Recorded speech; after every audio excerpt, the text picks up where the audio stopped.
Hey there, welcome to episode 371 of the Find Your Food Voice podcast. I am Julie Duffy Dillon, registered dietitian and your host. Welcome to our summer minisodes, fellow voice finder. There's no music or editing. You'll notice it's a little rough around the edges. It's just content we've been gravitating toward while in the summer chaos and fun, and I hope your summer has been fun so far. So this episode is formed around a listener question. Here it is. Learning the different types of hungers has been helpful, yet I struggle most with eating when I'm not hungry. Like I know I am not hungry, yet I eat the food anyway, especially really tasty food. Or sometimes it isn't even that great and I'm just watching TV after work, then notice I have gone through a bag of chips. I don't remember even tasting them.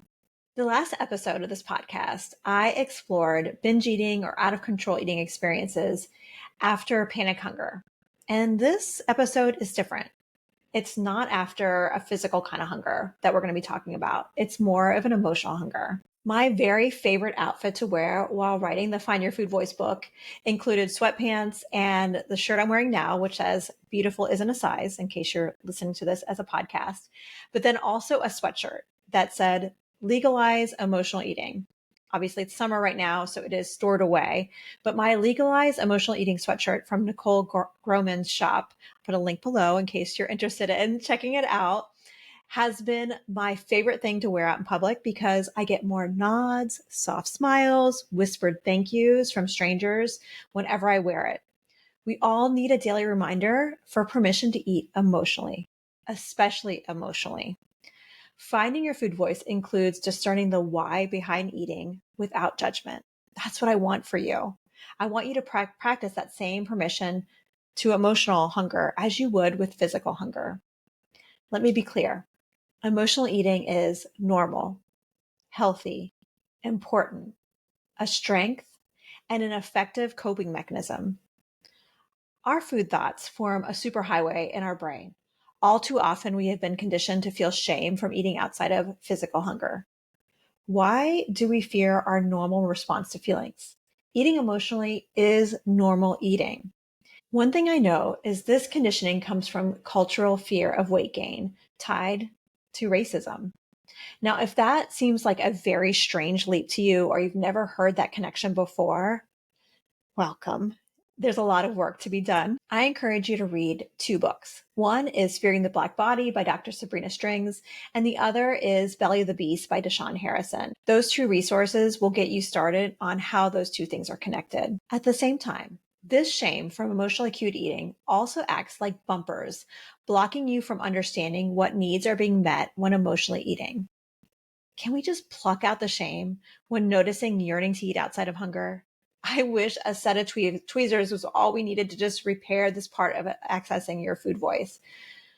Practice at calling out the shame, normalizing it, and eating in response to emotions, if that's what you want. Practice giving yourself compassion when you do. What about health, you ask? Yeah, I knew that was going to be next. I can hear some naysayers arguing against emotionally cute eating. It's probably the thing that I teach my clients that causes the most kind of discomfort for folks and people trolling me on the internet.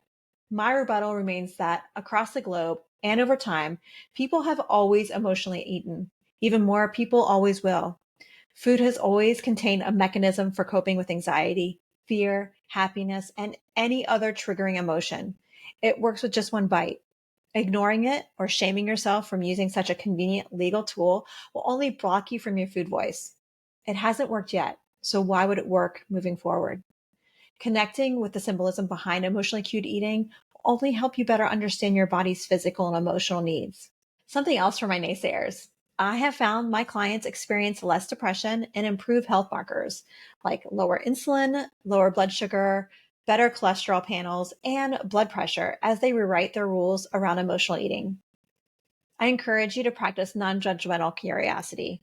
Instead of saying, I shouldn't have eaten that, I wasn't even hungry, try something like, I wonder what unspoken need eating is helping me meet.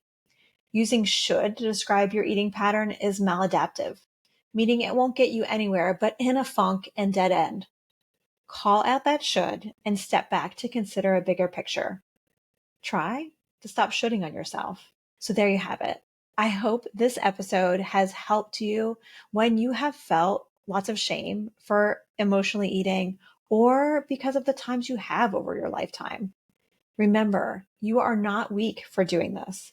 Emotional eating has been your strength. It has helped you cope. And that is a really good thing. My hope for you is as you practice permission to emotionally eat, you'll better understand what unmet needs you have. And that is only going to help you to find your food voice. Thank you for joining me today. And I look forward to catching you next time on the Find Your Food Voice podcast. Until then, bye for now.